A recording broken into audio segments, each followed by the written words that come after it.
Hello there and welcome to the Irish Film London podcast. My name is Niamh Brannigan. If you're a regular listener, it's lovely to have you back, and if you're a first timer, welcome. In today's episode, we're travelling back in time to a special event during our 2019 film festival. A real life film festival, not virtual. Can you imagine? We're going to the Great Show Club in Soho, London, where Mark chats to one of our award-winning patrons, Andrew Scott. I don't feel like Andrew Scott needs any introduction, but as a little recap, he starred in hit TV shows such as Fleabag, Black Mirror, His Dark Materials and Sherlock, to name but a few, alongside some incredible films like Pride, 1917 and Handsome Devil. He's also graced the stage in Dublin, the West End and Broadway, winning his first Olivier in 2004 with The Girl in the Car with the Man at the Royal Court, and then again in 2017 he won his next Laurence Olivier Award for his stellar performance as Hamlet. He really has done it all. It was an absolute privilege to attend this event myself. I witnessed a room full of young actors sitting in awe of Andrew's words of wisdom and encouragement. We're delighted to have Andrew as a patron, and we look forward to making more memories like this in the future.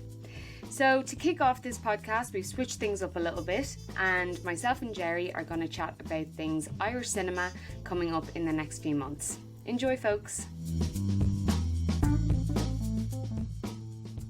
Hello everyone, I am joined here with Jerry Maguire, the head of Irish Film London. So today at the beginning of this podcast, it's a little bit different. We're just going to kind of chat about the world of cinema and film and what's going on at the moment. It's nice to see a little bit of difference happening and a bit of change coming about. And Jerry is currently Jerry, are you in London or are you at home? So I'm in London, and you're in Dublin at the minute, Niamh, aren't you? I'm in Dublin, yeah. So we have a representative in each place for the Irish Film Festival London. So I know the cinemas here are opening up on the 7th of June, but over in London they've been open for a while, haven't they? Yeah, they've been open for a month or so now. I mean, I think it's largely gone really well in terms of like the industry getting back into theaters and stuff. I've been to the cinema in London here, and it's just really nice to be back. But I think it's probably worth saying it's felt like a very safe experience, and it's felt like a very, warm welcome that we've had from venues that we've been to. I managed to get down to Riverside Studios in Hammersmith in West London a couple of weekends ago for a nice screening over there. I was in Enniskillen a couple of weeks back as well, and managed to get to the IMC cinema in Enniskillen. So cinemas in the north of Ireland have opened up as well now, and I think that's also going quite well. I was chatting to some people at Queen's Film Theatre about their reopening, and I hope that went well for them. So it's just really exciting to see them opening in the state as well. Definitely, and I think here there's been so many evenings where it's like, I just love to go to the cinema, or as my parents call it, the pictures, which I love. Yeah. Going to the pictures. Yeah, exactly. And I know actually I meant to say this before as well, the 8th had a screening in the BFI. Yeah, it did.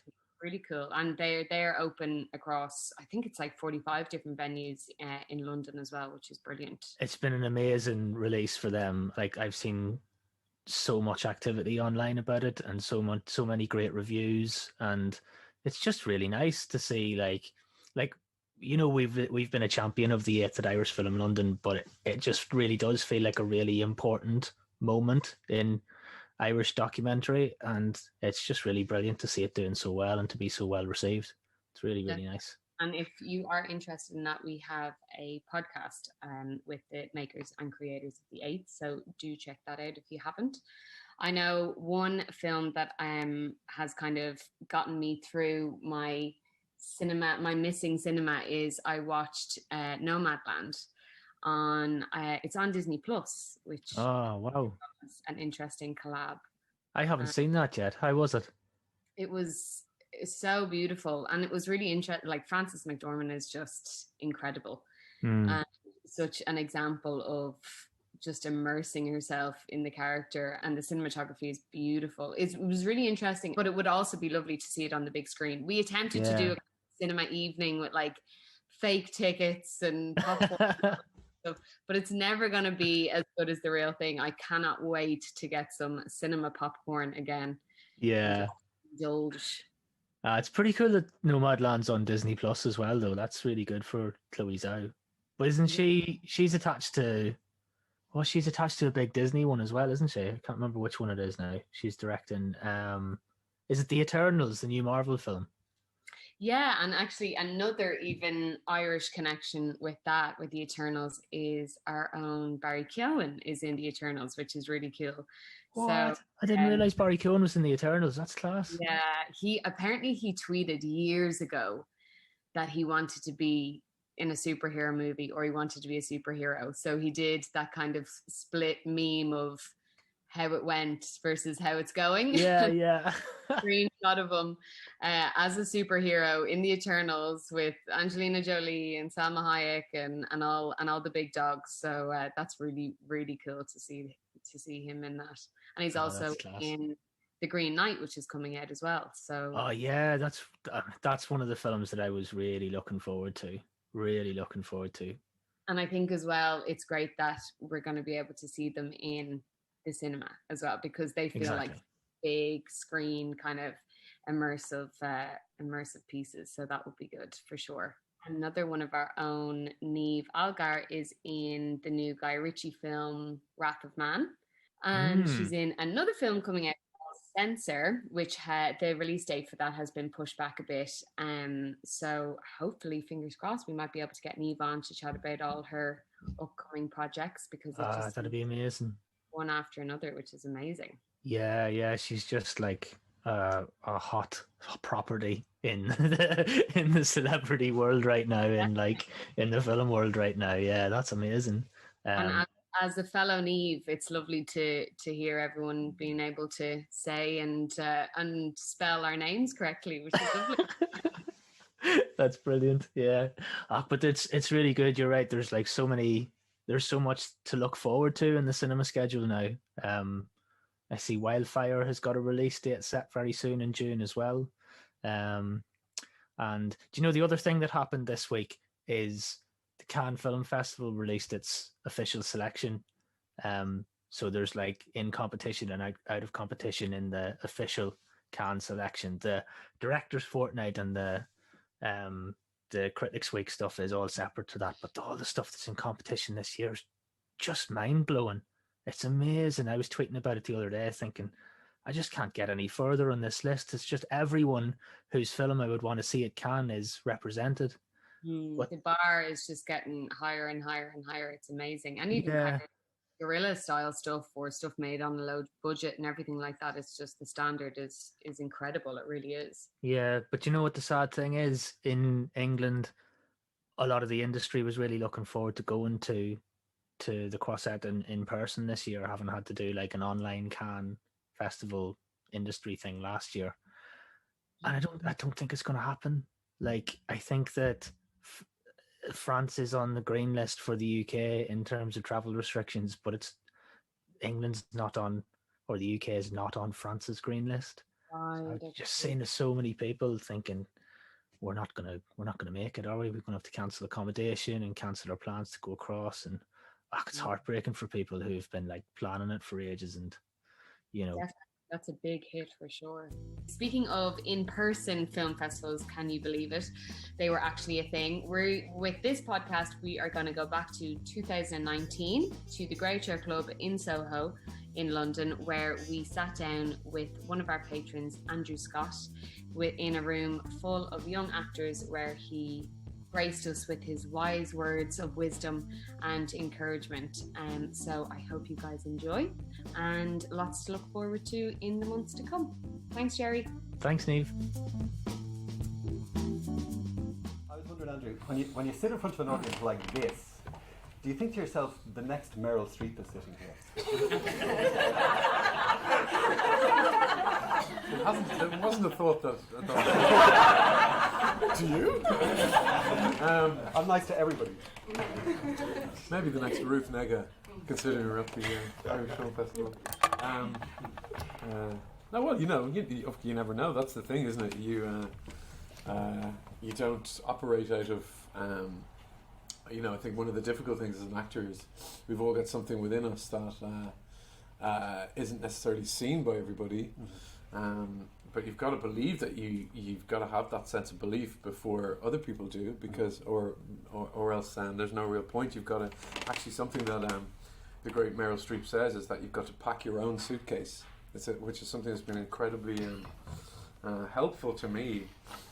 And I think what she means is that a director or an agent or other people can tell you what to do and can tell you what to put in your suitcase, and this is what you need. But you've actually got to go, no, these are the parts that I need to play, and these are the things that I want to do, so that you know what's in your case, you know. And so thank you for asking that question, because that's Meryl Streep is somebody that I think is. You know, I'm not the first person to say it, but I think as a human being, she's got a very good attitude towards what acting means. Yeah. I suppose you did mention it, so we've asked how many what actors we've got in the room. We should ask who here is actually linked to Ireland in the room. Okay, so they're on this half of the room. We put all the Irish people in one half. Okay, that's good to know. So. Listen, guys, this is really intended to be genuinely an interactive session, right? So if I'm talking, that's a really bad thing. So we do want you guys to be to have opportunity. Yeah, please ask whatever you want. That's the basis upon which Andrew agreed. To be fair, as long as you. So I'll ask you a couple of questions, though, if I may. Oh, right. Just to warm them up. No. So be thinking of questions. We even have people taking notes. That's amazing. So if we do take you back, we'll do a little bit on career first of all. So and I know you got into acting quite early, but can you remember which production you were in when you kind of said, "Yeah, I really want to do this. I want to do this forever."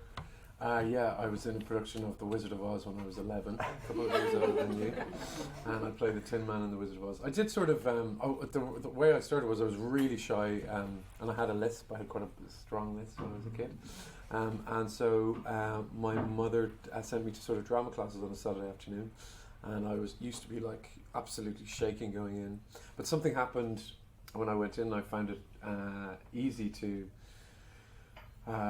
act in whatever way it was, to improvisation or put on accents or whatever the hell it was, and so I did it as a sort of amateur thing, and then I did a couple of kind of ads on the TV. But the Wizard of Oz is the first kind of show that we put on, and I just loved it. I think there's a great myth that you have to be an extrovert to be an actor, because I don't think that's true. I think you just got to have. And sometimes I think actually being introverted, in pushing yourself down when you're introverted, I think it means that you can be more expressive when you're not. And like even back then, like you again, from looking at your career, we could have spent the whole hour just talking about everything that you've been in. Even back then, were you making choices? Could you make choices about what you wanted to do and what you didn't want to do, or when did that come? Because you've got a dream. Period, like even the movie at 17, and then you come over here. Well, after that, but you're in the Abbey and the gates and all that sort of stuff. Yeah. So, like we've got some folks here who are trying to achieve that. How, what were your red lines, to quote Theresa May? Yeah. Even back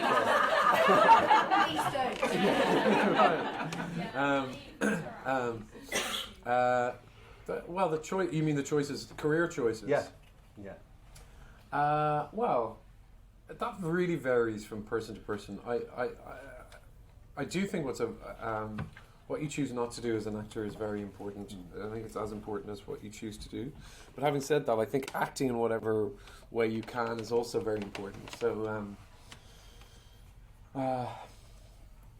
it sort of speaks to the idea of what a successful actor is, and people have very, very varying ideas of what a successful actor is.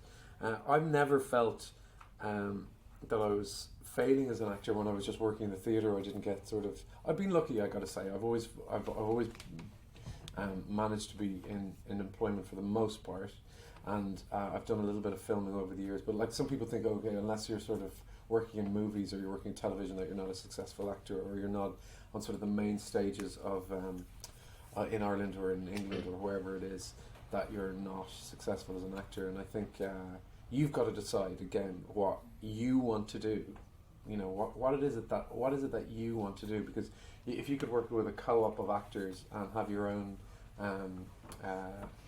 theatre company, you know, then that's of course is as valid as any other kind of career. So you can make it up yourself, really. There were obstacles, of course, and there were career choices. It was more about the kind of parts that I wanted to play. I think from the beginning I definitely wanted to not do... I remember quite early on, I was about 19, I was very lucky when I started at the Abbey in Dublin. I was asked to do another... I'd done a couple of plays at the Abbey, and I was asked to do another play that was sort of similar, and I remember saying, no, I'm not going to do that.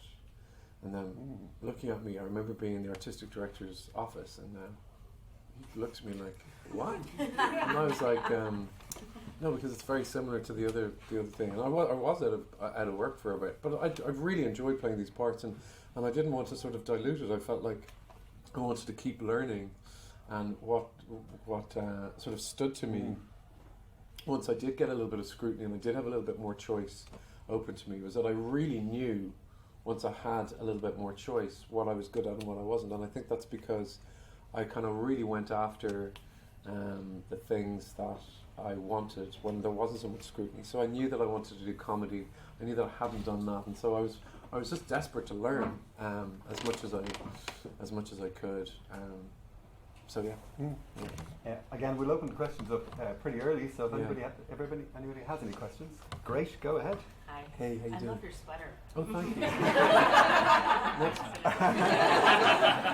I want to say, how do you like to be directed? So I know that with a lot of directors, they'll give you the content and they'll say, go discover the character by yourself, and kind of, this is what you are, this is what you do, go do you. Mm-hmm. Or is it like, do you want to be guided and say, okay, this is how I see it? Like, I think it kind of depends. I like when somebody's got a firm hand. I'd always say but I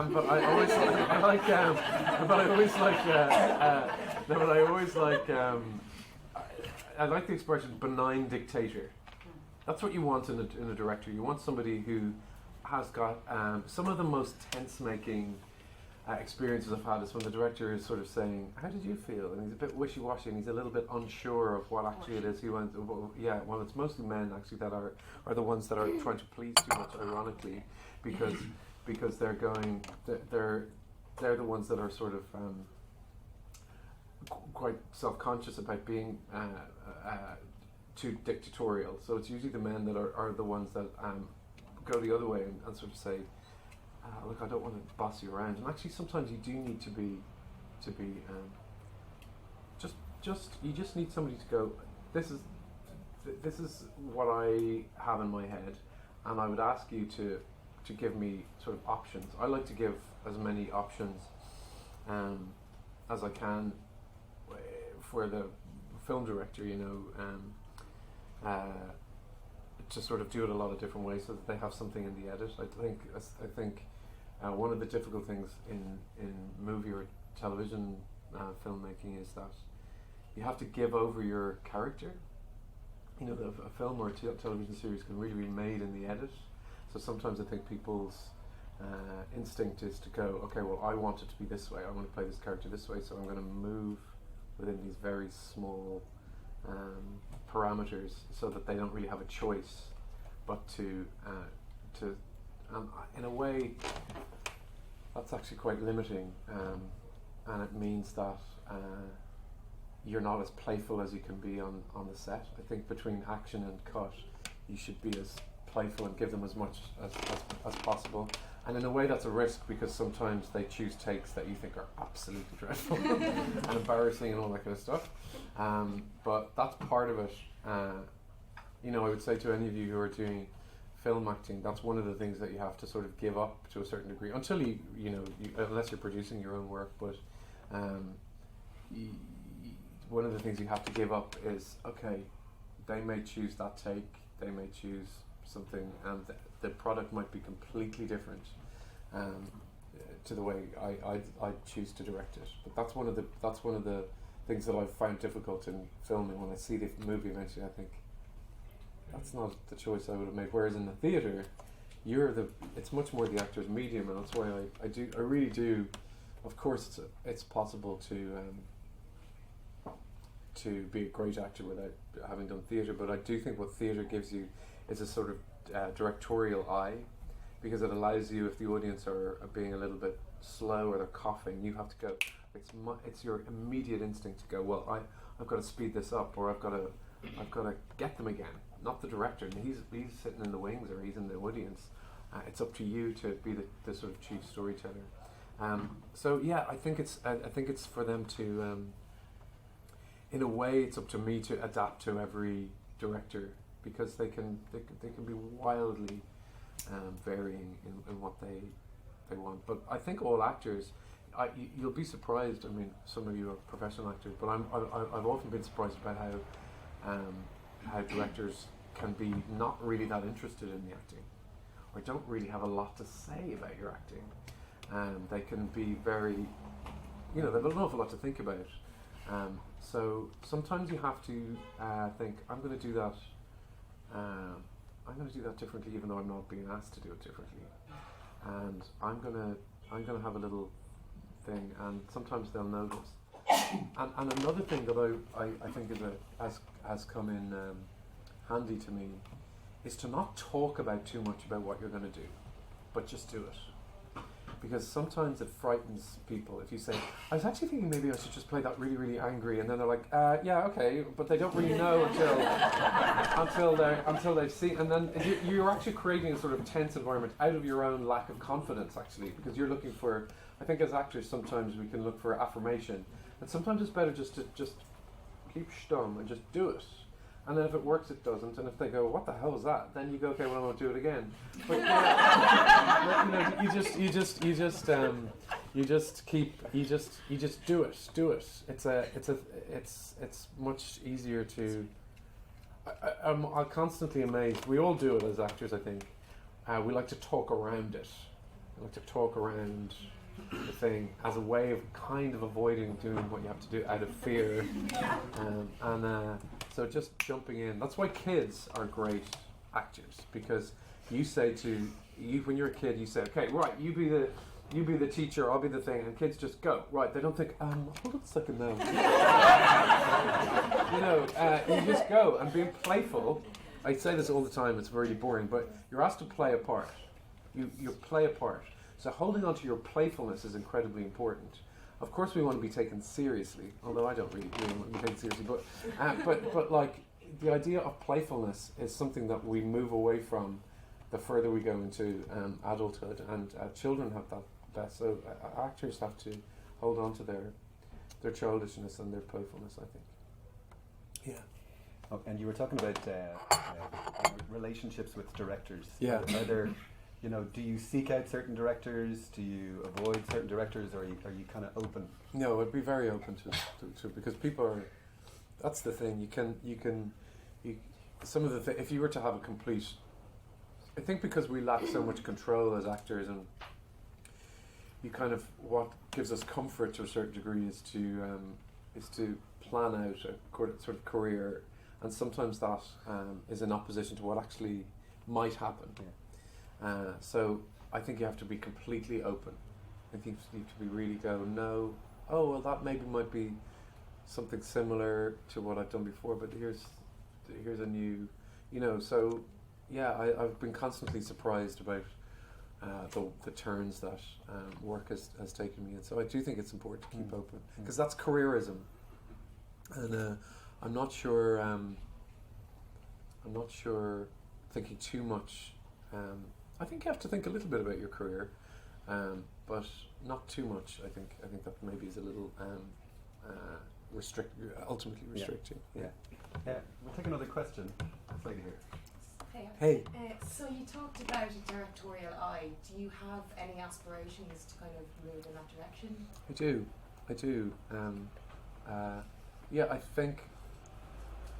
I suppose it gets to a stage, I've been working for a long time now, and it gets to a stage where that experience where, you're really involved in the process, in the filming, the storytelling, the sometimes even the casting, everything, and then for some reason in the editing process, which a lot of the time the tone of the film really can be set.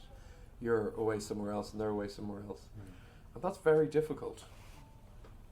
And it can be led by financiers, or weird decisions can be made that you think, why did you do that? That's and then the film sort of peters out, and that's difficult. That's really hard when you put your soul into something.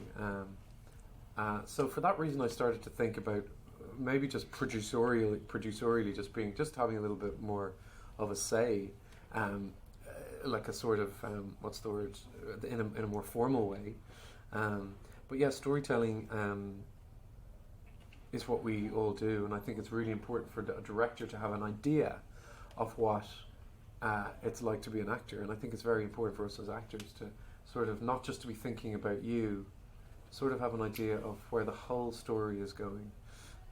So that's definitely something that I'm interested in pursuing. Probably in the theatre first, but yeah, there's a couple little irons in the fire. But yeah, it's just about storytelling. In the theatre, in the past couple of theatre jobs I've had, have been very involved in all aspects of it, and I've absolutely loved that. So yeah. Great. Oh, front row. So Amy doesn't really know you on the screen but we love listening to the Beatrix Potter Oh right, cool. stories that you read. Do you want to ask? So she wants to know what's your favourite one that you read, and like she loves all the voices and Oh yeah. all the little songs you did Yeah, and things. yeah. Oh good. Well, yeah, probably. Yeah, probably Peter Rabbit. Yeah, he's because he's a bit of a rebel. Yeah. No, they're great stories. Those audiobooks are there's Roald Dahl ones that I read as well. I don't know if you know those. Oh no, maybe they're the adult ones. But audiobooks are incredible. There's loads of stuff that you can do with just using your voice. Yeah, that I she find loves very all your voices and the little songs you do. Yeah. Amy's got a great name for stage already. Doesn't need to change anything. But it's Amy Gumble. Gumble. Oh, Come on. Great. Straight into TV. There was another question.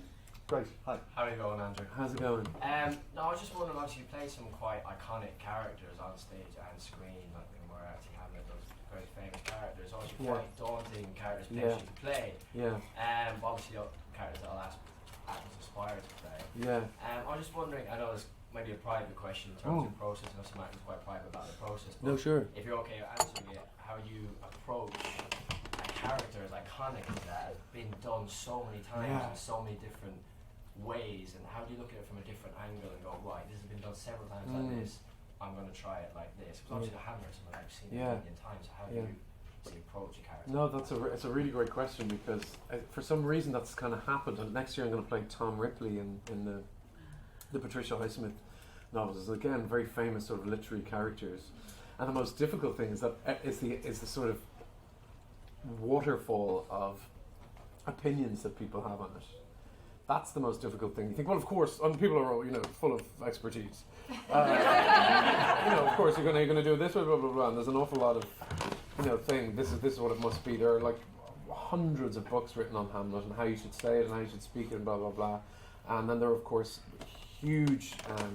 There are fandoms for things. There are things, blogs written about what the way Arthur Conan Doyle is the meaning of that character, the blah blah blah.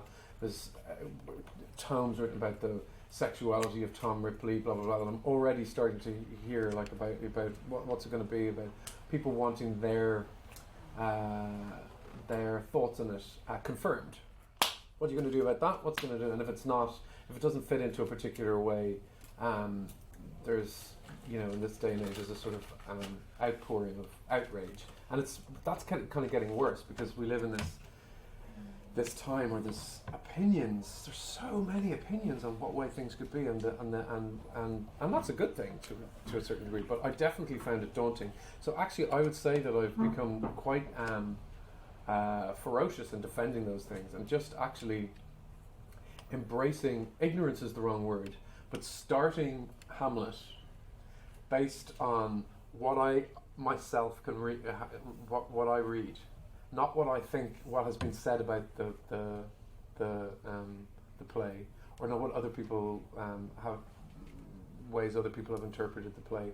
So actually, it's again to go back to that very childish way of going, well, is that actually in the play? There's so many things about Hamlet, for example, where they talk about, that's a guy who's in, an inky, dark thing, who's just very moody, or the moody prince, they say. And actually, that play is full of comedy. I mean, he's a really, really funny character. And the tragedy of it is that it's this great character who's been sucker punched by grief, and that's what makes it so wonderful. If he was just completely sort of moody for his entire life, then there actually isn't really that much tragedy in his release from life, so that's something that I really just discovered. You're like, oh God, that's really just something that I've read about the play. I used to have this thing when we were doing in Hamlet, a thing called the famous play buzzer, which people sort of assumed, okay, well, the ghost of the father is gone now, so... And you go, yeah, but the audience, if you're a 14-year-old, you don't know that ghost that appears isn't going to be in the whole play. We just know that because the play is so famous that we just take that as read. Or you don't know that he and Ophelia might get married, and it's a sort of childish ignorance about storytelling that I think we have got to be like, oh wow, or what is it that I'm going to do? And in a sense, it takes a little bit of bravery, because you don't feel confident at the beginning of a process, but you have to embrace that feeling of sort of audaciousness, and sort of, I'm going to do it this way, and maybe I don't have the right. People talk an awful lot these days about entitlement, and like the kind of public school system over here, and there's certain people who have a feeling of entitlement to work, and I think an artist has to feel entitled. So the problem is not the feeling of entitlement. The problem is that only a certain fraction of the community are enabled to feel entitled. You know what I mean? So I think we should all, when we're kids, we don't feel, oh, I'm not entitled to play. You just lose that because you go, oh God, maybe I'm not. Before doing Hamlet, I thought, well, maybe I'm not in possession of the sort of fruity voice, the sort of way that I've heard that Shakespeare is supposed to be. Maybe that's just not something that I'm able to do because I'm an Irish person, and that's not. And actually, you just go, no, I do. I'm going to do that, and then that's how you produce something that's genuinely authentic. So it's a sort of sense of kind of confidence and almost arrogance that you go, I'm going to do it. I'm going to do it this way, and then that what's the word? Arrogance is kind of measured and shaped by the brilliant thing about our work, which is collaboration. Because you can't just do things your own way. You have to go, okay, well, other people go that way, and blah blah blah blah, and then you one audacious idea meets another one, and then you're able to work it out. And the great director Rob Icke said a great thing to me, is that in a room, there should always be a difference of opinion, but that you should argue with each other as allies rather than as enemies. And I think that's a brilliant thing to say, that you can disagree with someone, but that doesn't make them your enemy. It makes, if you feel like we are allies that are trying to find the truth here, I think that's a really nice way of approaching work. So yeah, it's sort of holding on to your spark of divine fire. Again, that packing your own suitcase thing springs to mind. I hope that answers your question. Yeah, thank you. By the time we get to see your work, it's come through the rehearsal process, and it's pretty much, packed. It's perfect by that stage. But could you talk to us about maybe the learning process, the risk taking, the mistakes to get there? Well, I think it's really important that you're very embarrassing in rehearsal. I don't think you should be everybody going, that is just... You've got to do it wrong. I remember in Sherlock, actually, Benedict used to be like, he used to be like, what? Because I'd be like, because that character, I was like, that character is really playful. And that was a very famous literary villain who's not, he hardly appears in the novels, and so the way they wrote it was, to my mind, it was like really playful, I hadn't really that much experience of what the novels were, and you know, my job is to interpret what their interpretation of the novel is. So I was like, well, I'm going to be as playful as I can, and my feeling about that character was that he's scary to other people, but I don't think he sees himself as, you don't play the effect of what you're going to do on people. And so for that reason, with different takes, I used to do lots of things that were pretty crazy, and some of them were genuinely like, everybody would be like looking at before. And then there are certain things you go, oh no, that really works, and that's hard. That's genuinely hard, because you think, oh, you're going to make an idiot out of yourself, and then when it came out, there were so many people who thought, and probably still do, that it's absolutely terrible, and that it shouldn't be like that, and that's not the way it should be played, and they're absolutely entitled to their opinion. But my feeling is that I would much rather do something that people go, well, that's what that person's work is, and I'd rather put my own autograph on something than have someone go, oh yeah, that's exactly what I expected. You know, I'm not saying that you should willfully choose something that's sort of completely left of centre, but I think you should willfully go with what your instinct was, and mine on that was to do it like that. Anybody else? Oh, this lady here in black first. Hello, Andrew. Hi, how you doing? Nice to be here Hi. with everybody. You've lived the lives of characters of such complex experience and circumstance, and I've heard you speak so beautifully before about finding different facets of yourself in your acting. Yeah. And have you ever found that you were losing yourself? And if so, how did you find your way back? Oh wow, that's a beautiful question.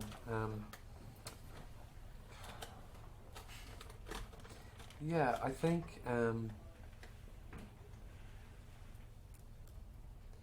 Hamlet is the most difficult part that I've ever played. I did it loads of times. I did it 150 times. It's absolutely, with that part, you have to pour yourself into it, but you have to do it so much. You have to do it. We did it 8 times a week, and our version was 4 hours long, 3 hours. So doing that twice on a Wednesday and twice on a Saturday. Just the sound of your voice and having to just like I can't believe I'm still talking. So you really do start going, and you're not talking about, you're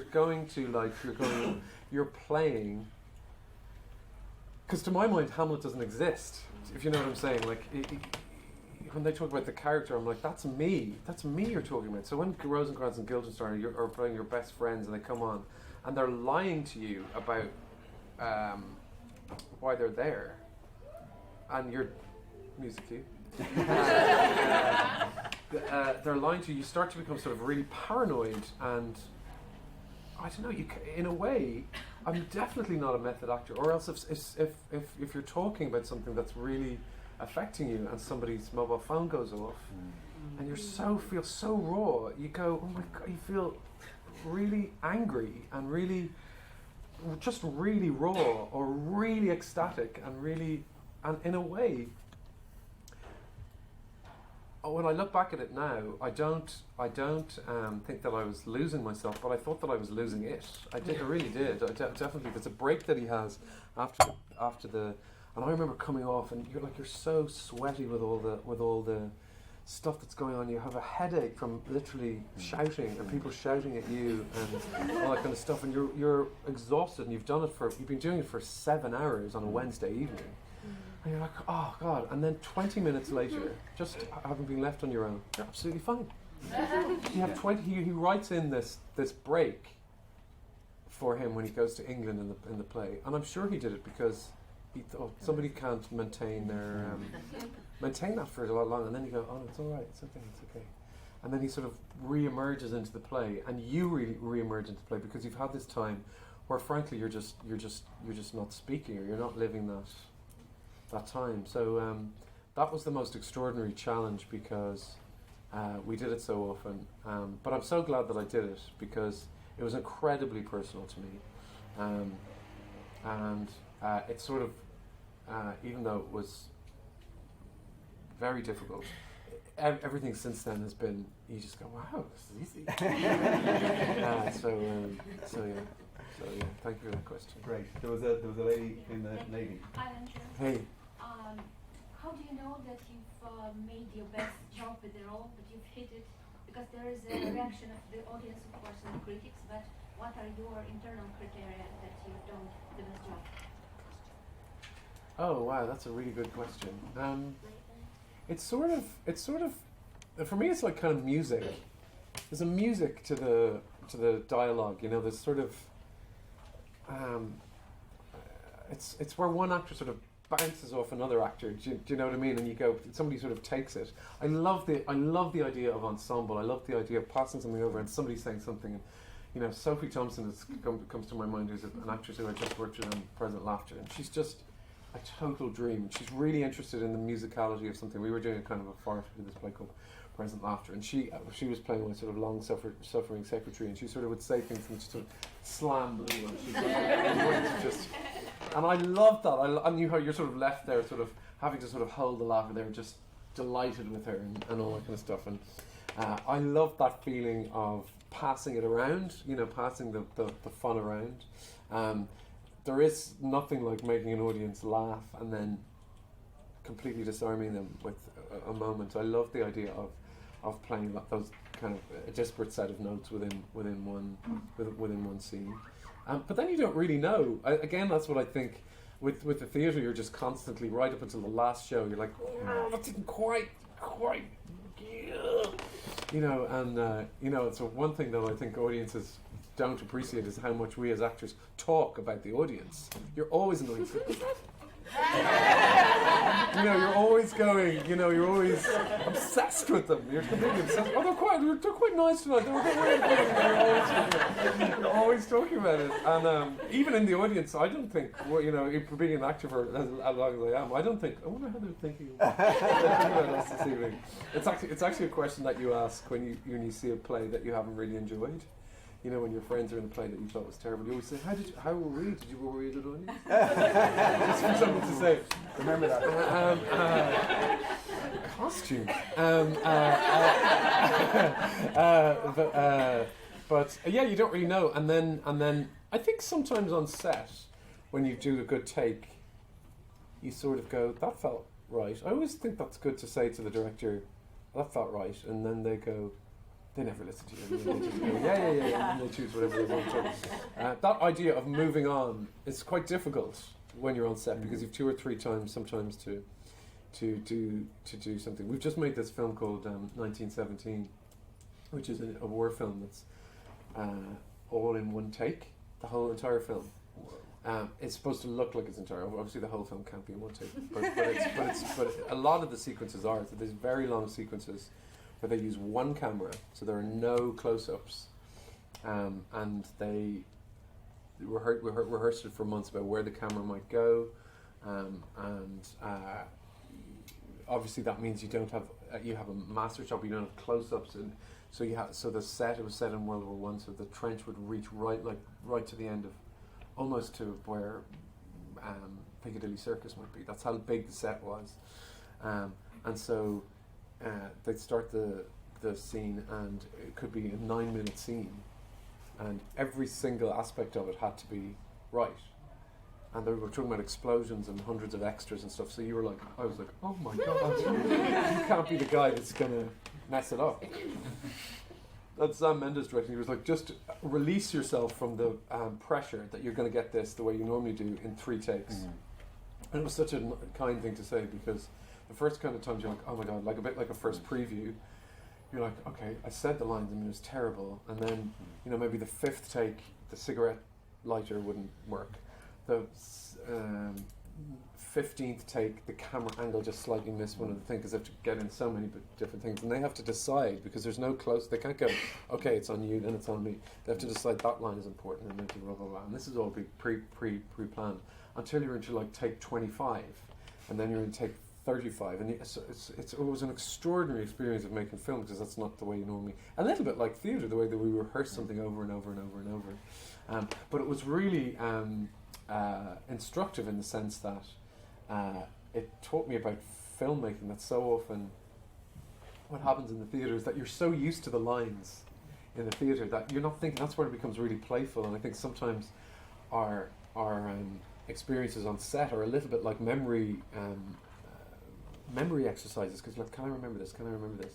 So I do always say to people starting out, just really know it. It's annoying, but to really know.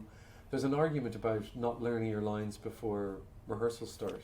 A lot of people have different opinions on that. For my money, because they say maybe don't learn the lines in a particular way because then you're not going to be able to veer from them. But I'm like, what kind of psycho are you if you're not able to? I think you can go into a particular groove, but you have to be able to learn to say things in different ways. That's part of our job, because somebody else might say it a different way one night, and you can't just stay in you're doing it with other people. So I think learning your lines and being just really fluid with them, so you literally aren't thinking about what you're saying. And then sometimes when you're in that zone where you don't really know what you're doing, you're just sort of behaving, that's actually when you're doing your best work. And so we don't really know. So it's a difficult one.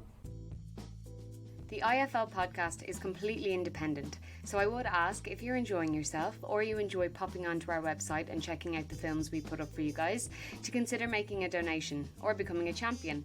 If money is tight at the moment, even just spreading the word about us would be amazing. So just before I hand you back over, we'd like to thank Culture Ireland and the Irish Emigrant Support Programme for all of their ongoing support of our work, including this podcast series. Now, back to Andrew. Was it harder not to have a theatre degree? Do you feel any disadvantage or advantage? For what? What was the beginning of that? Not to have a theatre degree. A theatre degree? Yeah. No, I don't actually. I don't. I did when I first started out. I went to Trinity for 4 months, and it wasn't for me. It's not an academic subject for me. No, in fact, I think it's been an advantage for me. Something about going to drama school is really wonderful, but you are in a situation with a lot of people who are in exactly the same position as you, which can be an amazing thing. So a lot of the time it's people who are in their late teens or early 20s who are starting out, and you have a sense of community from there. But that isn't a reflection of what it's like to work in a theatre company. In a theatre company, the amazing thing about working in a theatre company or a film company is that you're hanging out with whoever the characters are in the play.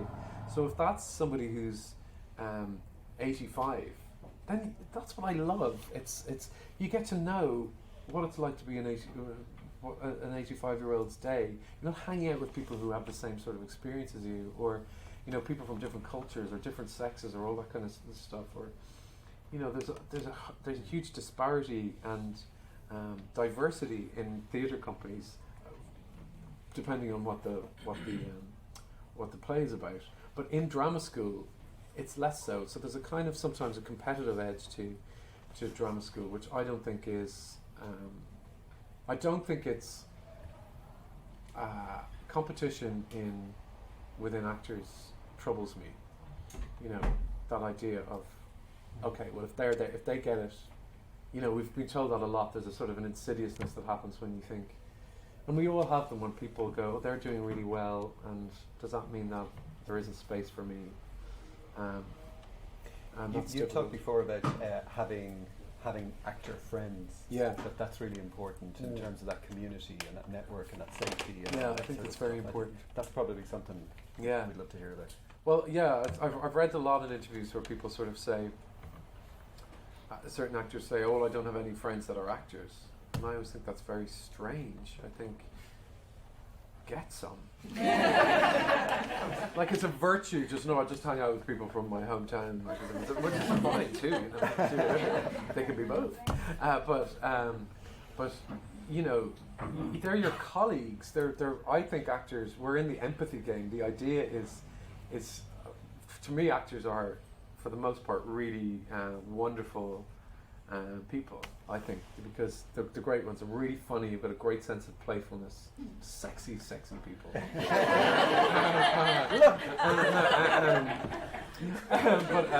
No, but you know that there are people that in my life have just been just incredibly surprising and brilliant, and are doing things that actually it's quite a weird, brave, unusual thing to do with your life, and I think it brings out a certain vulnerability, which I think is the best thing you can have as a human being. And actors are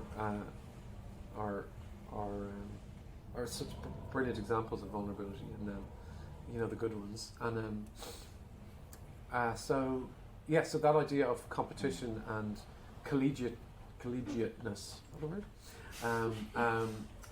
is really important, and in that sense, you don't have to take on board. Well, what I've felt lucky about is that I have I still don't know what iambic pentameter is. I'm still working on stage left and stage right.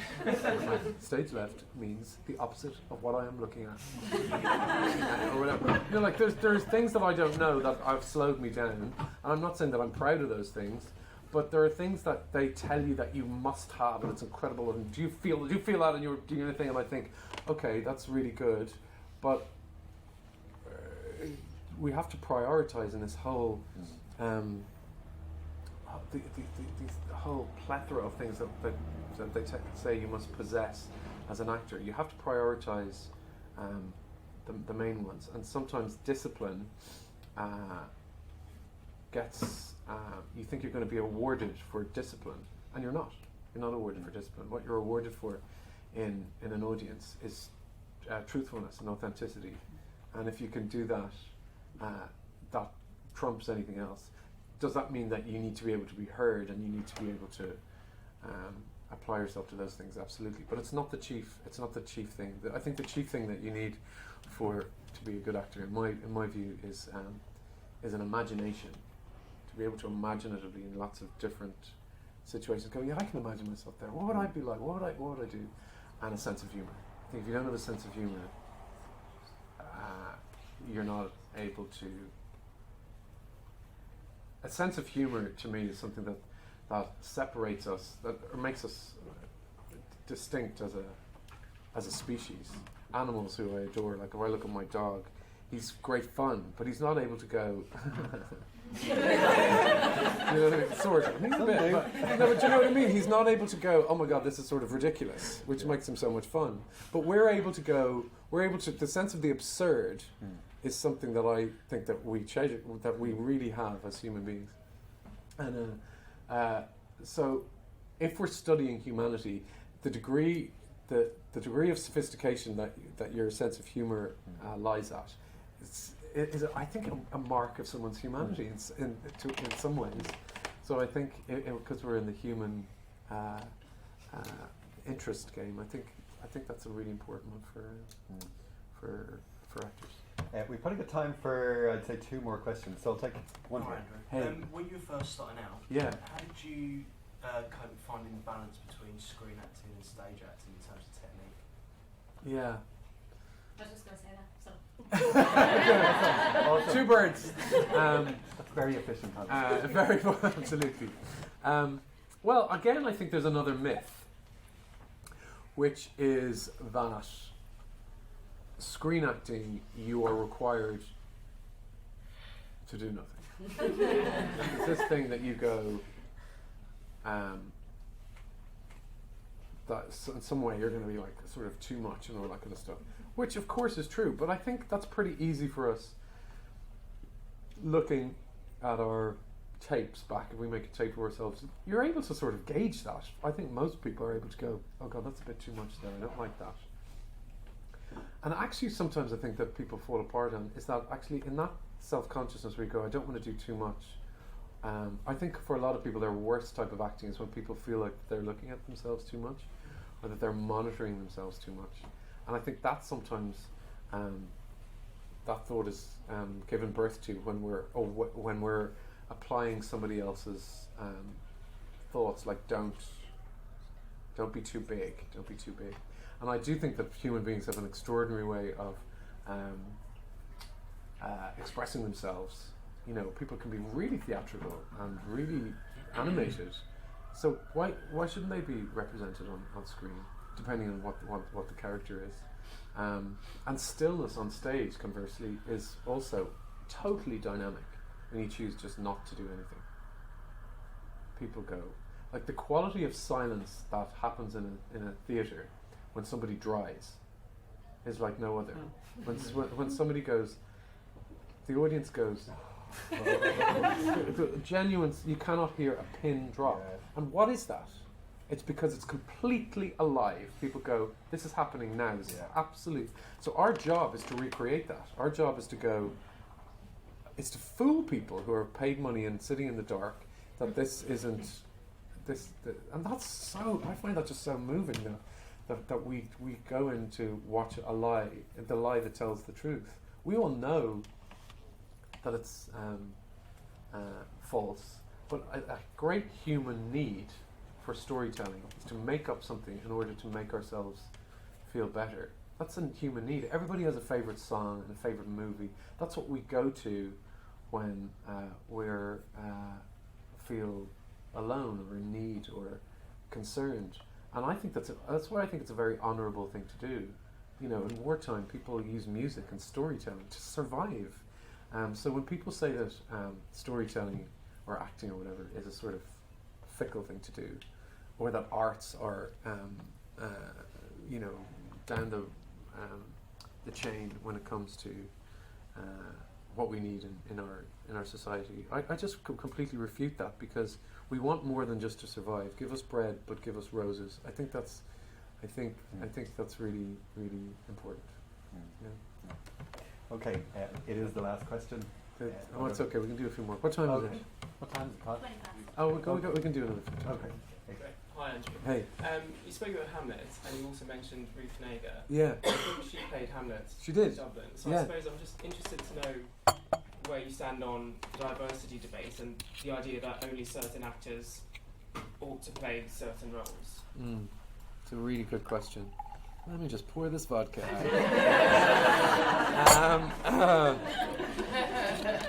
Well, I think, you know, diversity... Notes for next time. I think it's a really interesting question. I think diversity is incredibly important. I think the people who get to play the parts has been the balance of who gets to play what has been, the playing field has been completely uneven.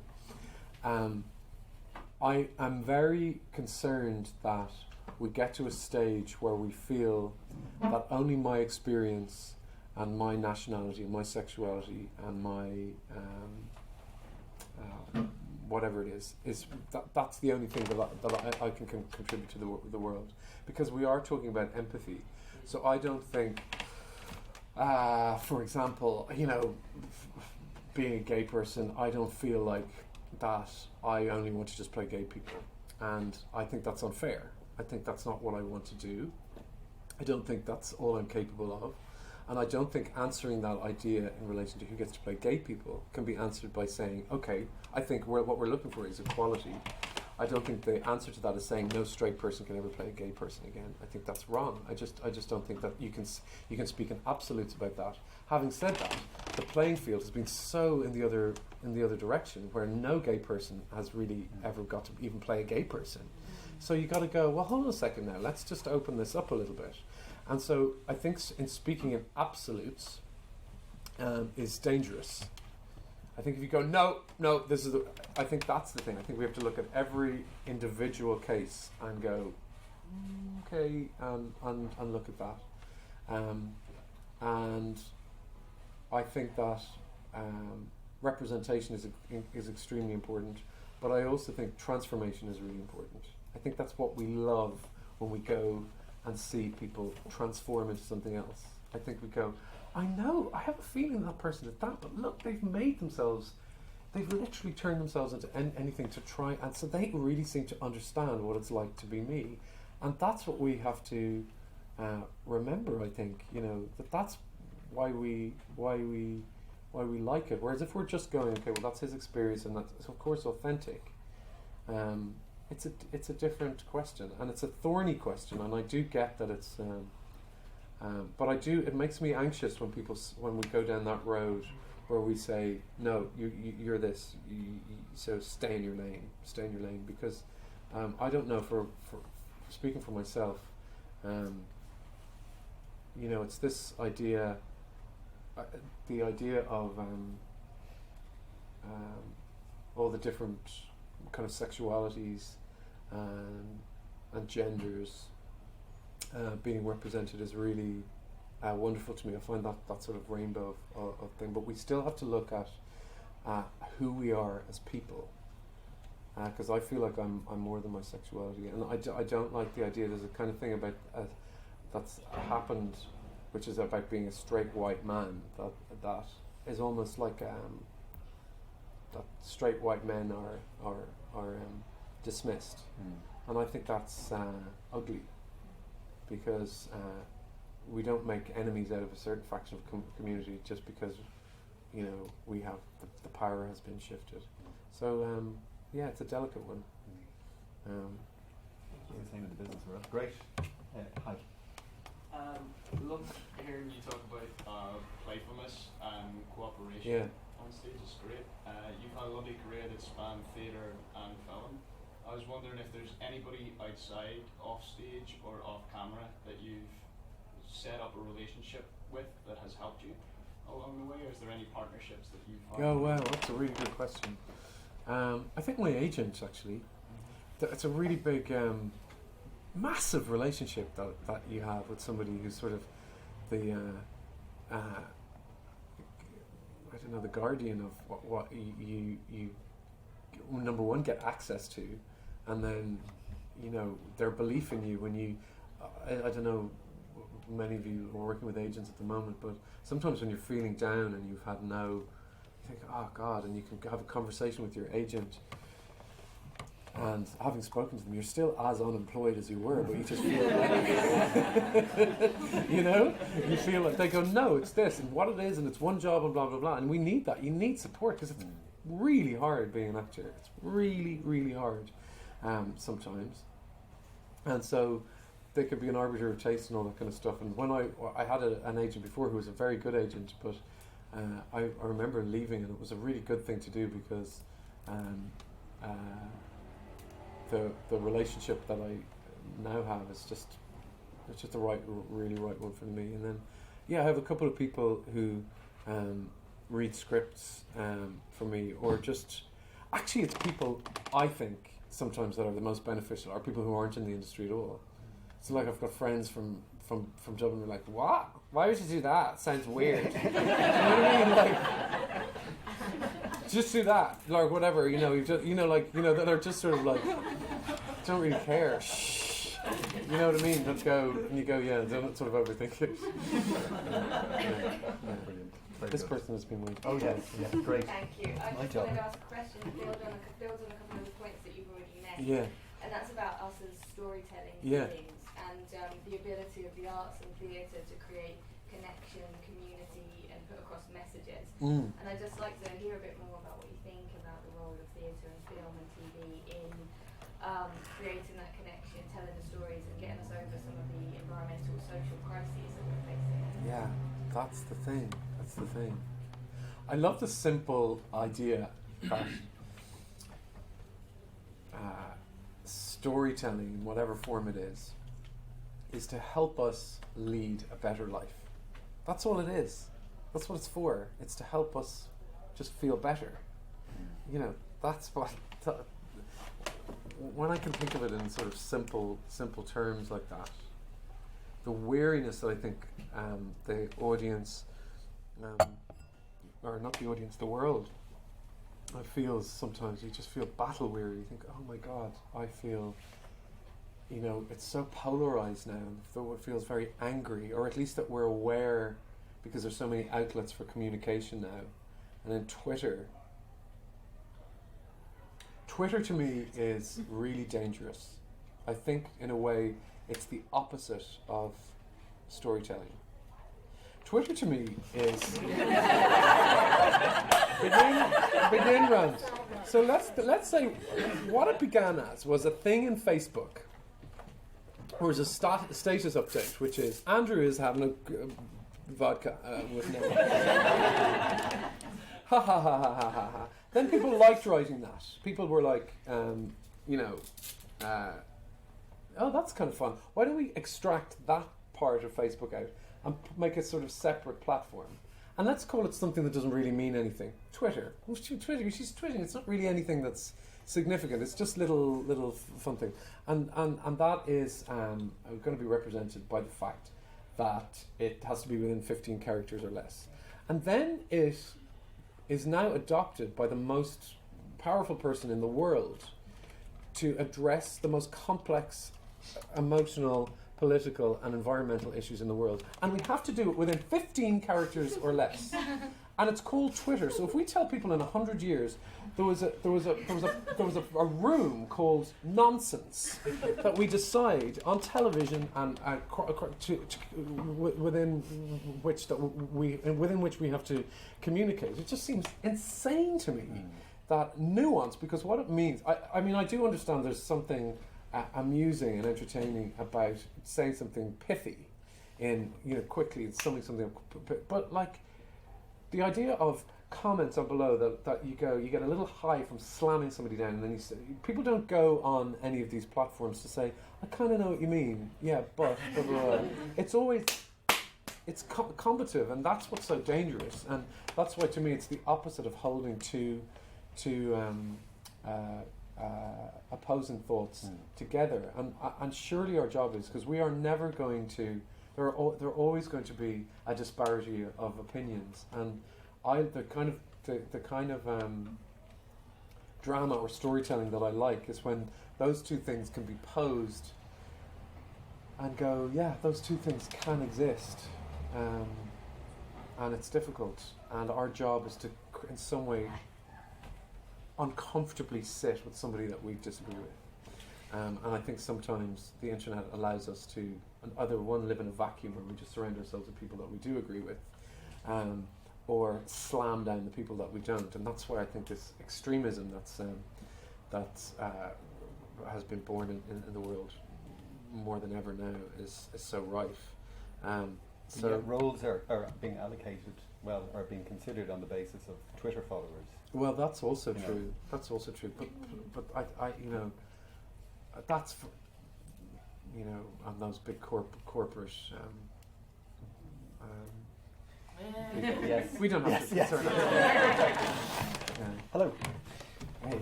Hello. Would you have any advice for someone who has just moved to the big city, whether that's in Ireland or London? They have an agent, and they have been going to castings for 4 years, and have only managed to get maybe 3 jobs in that time. Right. What would you say to that person? Who is this person? And I've done a lot of theatre, and I've been trying to move forward in film. And I would just love to hear your advice on maybe sticking out and. How do you like auditions? I like them now because I feel like it's a chance to present something. But for a long time, it's just been so petrifying, because I just, for me, want to go in and play and not feel judged by that person. Whether it, to be brutally honest, physically or about my looks or about anything that comes with being an actor. I just want to go in and play, and I feel lucky that I'm getting to the final rounds of these auditions, but not getting any further, and I'm sure there's other people in the room that are feeling that. And to remember that we've all been to that situation. Right. We really have. Where we go, oh my God, I'm getting down to the final thing, and they like it, and what is it? I remember an agent of mine saying that to me. She goes, you seem to be getting to the final thing. What is it? And then she said, and if it continues, we maybe have a little sit down and rethink our relationship. And I was thinking, all right. And it was frightening. I think what's helpful is to remember that I think we all get caught up in what our thing is. It's because everybody's got their own, I'm a bit this, or I'm a bit that, it's because of. And actually, Bill Nye says a brilliant thing, which is nobody has any great enthusiasm for you not succeeding, apart from yourself. Nobody really has any enthusiasm for you being inadequate or to this or to that or whatever it is we decide, apart from ourselves. People have an enthusiasm for you in that sense. And what I suppose I would say to you is if you were able to leave today or start on Monday or whatever, and to say, don't attach yourself too much to the story of the past 4 years and the story of the statistic of 3 jobs in 4 years and the thing, blah blah blah. It doesn't really matter. Like, do you know? I mean, like it doesn't. Like what I'm saying is, nobody's interested in that when you go into your next audition. So we carry with us the statistic. This was 4 years, and this is because of this reason. But nobody's really interested in that. So actually, it's to sort of creatively, in one way, it's in one way to sort of shed yourself of whatever your experience is, and that's what the great challenge is to go. And it's even a challenge when you're successful. Both things. Because in one way, you can be successful and they go, oh yeah, but they only know you for that part. There's always going to be something that you could be, or they might think that I'm sort of into myself, or they might be a bit sort of nervous around me or something. Or success or failure are just the opposite. They're just stories. They're just stories that we sort of tell each other. And whatever your story is in a way, we apply ourselves to the story of what the thing we're auditioning for, and not to whatever our own story is. Yeah. So they're kind of going in going, I've had loads of auditions, if that's what serves you on the thing.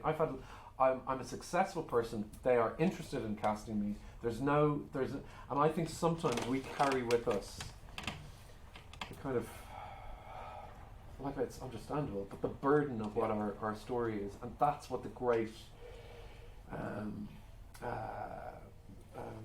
stamina is required, is to sort of not think about that too much. You know what I mean? And to really try and reapply yourself to the energy, because nobody else. I don't mean this in a cruel way, but nobody else cares that much about it as much as we do. They just don't care. They go. We think, oh, whatever my thing is, you know. For a long time, for me, it was about my sexuality. Oh, I'm not gonna get this. Am I leaking something that I? And it was really not true. It really was true. There was something about my defensiveness about that was a block. And so your own authentic thing is okay. And that storytelling was very heightened within me. So I think just beginning again is every time is the challenge. So just forget all that stuff about the last 4 years. We all have. You know what I mean? Thank like, you. know what I mean? Yeah. Hope that's helpful too. This feels like a good place to finish, or do you want to do? Well, this feels like one person with their hand.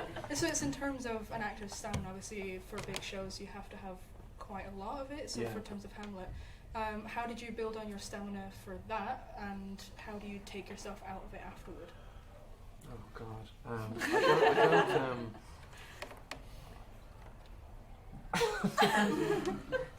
I have to be truthful. I remember I met Rafe Spall, who's a friend of mine. He's a great London actor, and he was coming to see me in a matinee of Hamlet, and I'd just been into somewhere like, I don't know, like Greg's or somewhere. Like some terrible sandwich. He was like, "Is that all you were eating for the matinee?" And I felt this sort of sting of shame because I'm not very good at, eating, eating Hamlet worthy food. I used to eat lots of chocolate and all the sort of things. I think I kind of probably comfort ate and blah blah blah. So what did I do right? I really rely on the other people. I really do. I think I don't mind saying I feel terrible or I feel good or I feel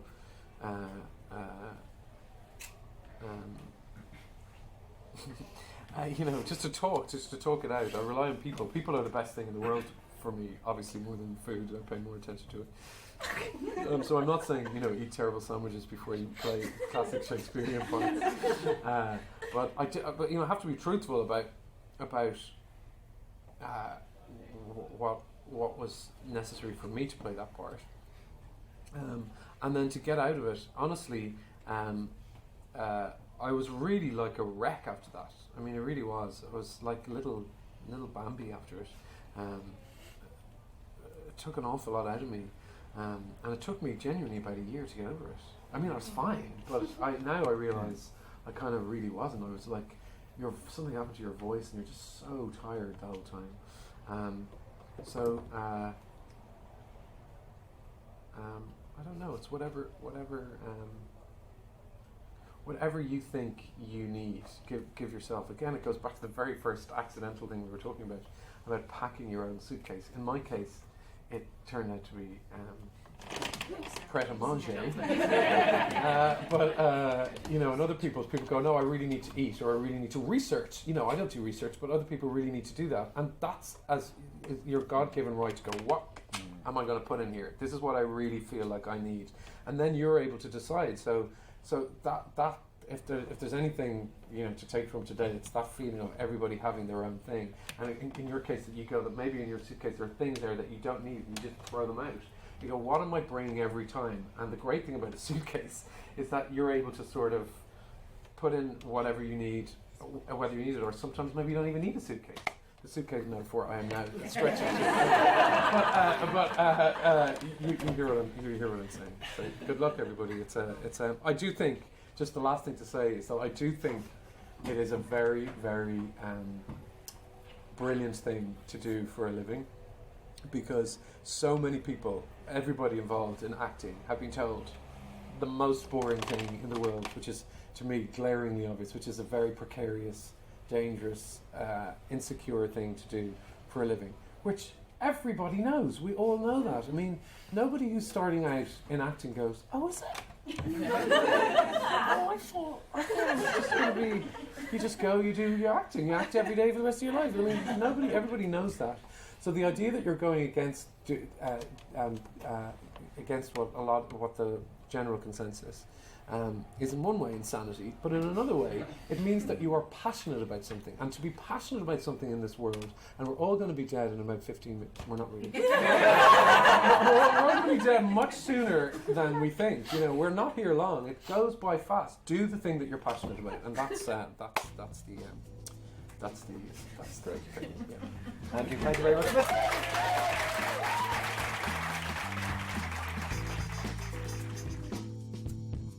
And that's it from us here today. Thank you so much for listening. As an actor myself, I hope this chat inspired you as much as it did me. I'm ready to pack my own suitcase. We wish Andrew the best of luck, and we're looking forward to seeing him again very soon. Don't forget to follow us on social media on Facebook, Instagram and Twitter, and also check out our current film programme that we have for you on our website in the Irish Film From Home section, where you can watch some amazing shorts and documentaries, all from the comfort of your own home. A final thank you to the Irish Emigrant Support Programme and Culture Ireland, who've been brilliant supporters of ours. Gur Míle Mahalgat.